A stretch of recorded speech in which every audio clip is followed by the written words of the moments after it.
Joining Yahoo Finance Presents now is Kansas City Chiefs star QB Patrick Mahomes. Patrick, good to see you again. It was 1 year ago today that we last spoke. I am now a proud Whoop strap user, so I thank you for passing along those good vibes to me. Oh yeah, man. I'm always trying to spread the information everywhere. There's a lot of things that I've kind of gotten into, and Whoop was one of the first ones, and they've been taking off ever since. I'm going to flip the script because last time when we talked, we talked about your business empire, and I definitely want to get into that. You said you were building an empire. I want an update on that empire, where you have been the past 12 months. But let's start on some football. There have been some big changes here. First, the new overtime rule. Both teams will get a shot at the ball in overtime. What are your thoughts? Yeah, I mean, I wish it would have happened a couple years earlier when I played against Tom in the playoffs. But I mean, I've had it both ways. I've had it where I've lost, and obviously against the Bills this last year, we won in that first possession. So, kind of what the rules are. I mean, it's going to be different, obviously, in the playoffs. But your job is to find a way to win the game, no matter how long it takes. Is it going to change how you play the game or prepare for the game? Does this change how you talk to your teammates in the huddle, in the locker room? How do you think about it?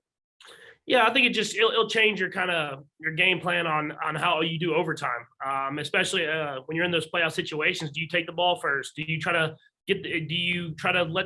see what they do first, and then you can kind of decide of what if you need to go for a field goal or a touchdown. And there's ways that you're gonna have to scheme and do things, and I think it depends on what team you have and how the flow of the game is going. Did it always just seem silly to you that the other team didn't get the ball?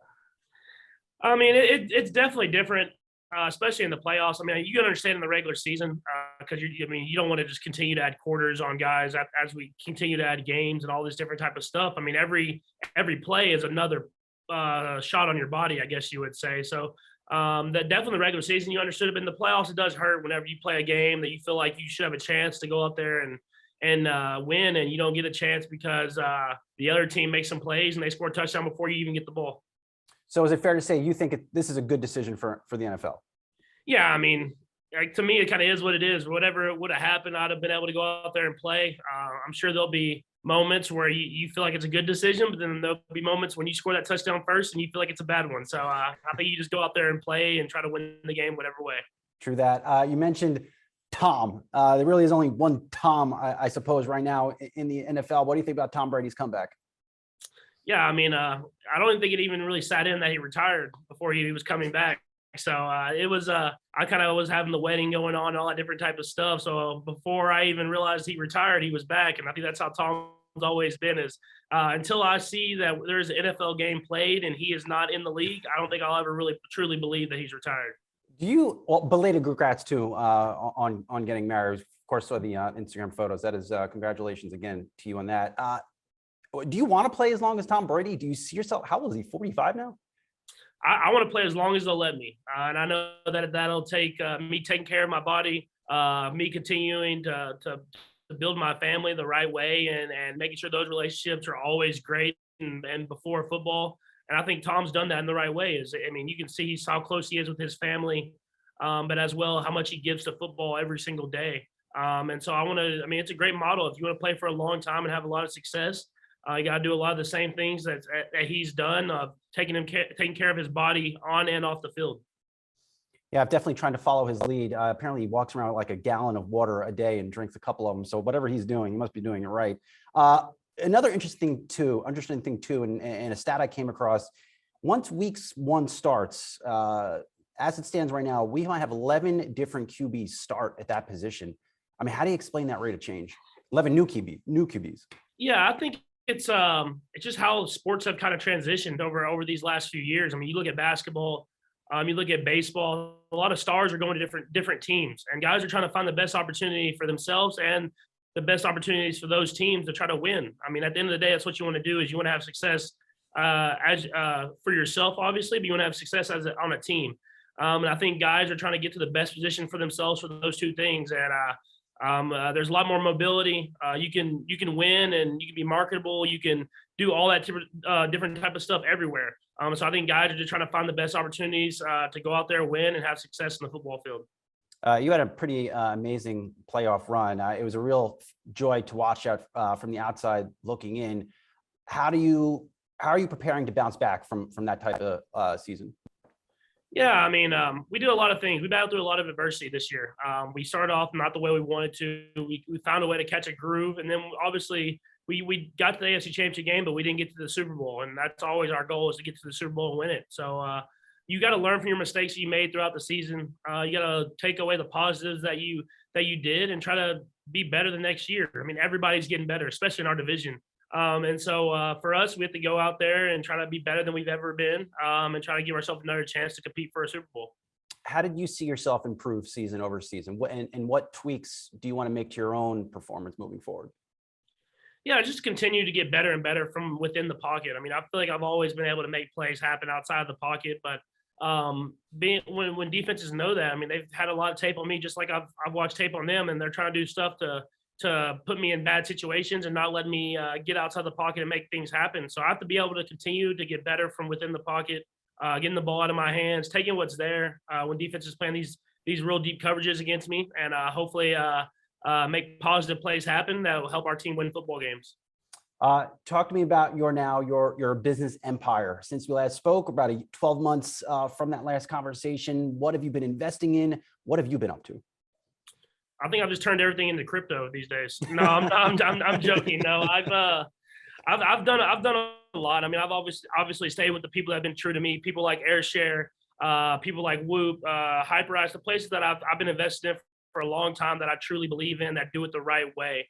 And then I've kind of dabbled in little things here and there, like crypto. I mean, like NFTs and stuff like that I've kind of dabbled in. But for me, just staying with the people that are true to me, that are growing as I grow, is something that I'll always stay true with. What are you doing in the crypto space? Well, I did the NFT, the first Museum of Mahomes, about a year and a half ago now. And so that was kind of the first thing that I kind of got into as far as NFTs and stuff like that. And I've kind of worked with some different companies, and we're trying to work on something else to kind of bring light to that. We want to continue to evolve with that. And so we'll see as we go. There's a lot of different people that are doing the NFTs now, and I don't want to do something that's not great, not do something that's below what I believe is my standard. So it'll be something that whenever I do release those, I'll make sure it's done the right way. How do you know when you're just getting pitched trash? I imagine a person in your position, you're just constantly getting overloaded with just ideas and things that people want you to do. How do you know, just say, no, I'm not doing that? You know, honestly, for me, it's about the people more than it is about the actual pitch. And I feel like I really try to invest in people more than I try to invest in what they're trying to sell me. And if you know that if you get the people that are dedicated and that are smart and do it the right way, they can make stuff work. And so that's the biggest thing for me, is if I believe in the people and what they're pitching me is not just something that they don't believe, it's something that they truly believe in. That's when they really can sell me on being involved with it. How did you get involved with Whoop? But you were about 2 years ahead of me on this. I can tell you this, I don't have any shares in Whoop. I don't have any involvement with the company, of course, but this is a product that has done great things for me personally. How did you come upon that relationship? Yeah, it actually started with me, with my trainer, Bobby Stroop. He actually, I don't know how he found it, but he wanted to track my data and stuff like that, of sleep and how much I was straining for my workouts and stuff like that. And so, kind of like I was talking about believing in people, I believe in him, and I know he's doing things the right way. And so once I started using it, like you have now, you learn all the different resources you get from it. And so that's what I did. I believed in him, and I ended up getting a great relationship out of it. Are you still a part owner in the Kansas City Royals? I am. That's a big part of what I do, is I invest in the community that invests so much in me. And so for me, I'm a part owner in the Royals. I have a little bit of part owning the Sporting KC, and like Airshare, it's another Kansas City based company that I just try to invest in because I know the people and how much they invest in me, and know they do it the right way. Do you see yourself as an owner after you're out of the NFL, or you can't even look that far?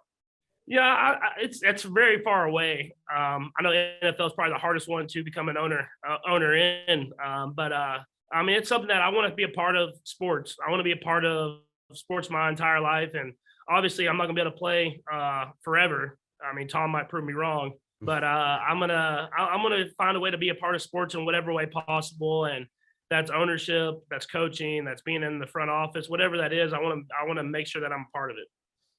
Lastly, there's we deal with a lot of big companies here at Yahoo Finance, talk to a lot of really cool leaders, but you're very much seen as a leader on and off the field. Any leadership tips that you could have offered to people starting their own businesses, or there's CEOs out there? How have you gotten the job done? Yeah, I think it started small and then it's grown kind of as I've grown. I've started with finding people that I truly believe in. I invest in them, and then as I learn more and more about things, I get that information first. I learn about it, and then I invest in it. It's not something where I'm just trying to go for these big splash things where I just throw all my money at one thing. I started small, and as I've continued to build wealth and build relationships, I've learned of who do I really need to be partners with, and became who I am today. And hopefully I can continue to do that.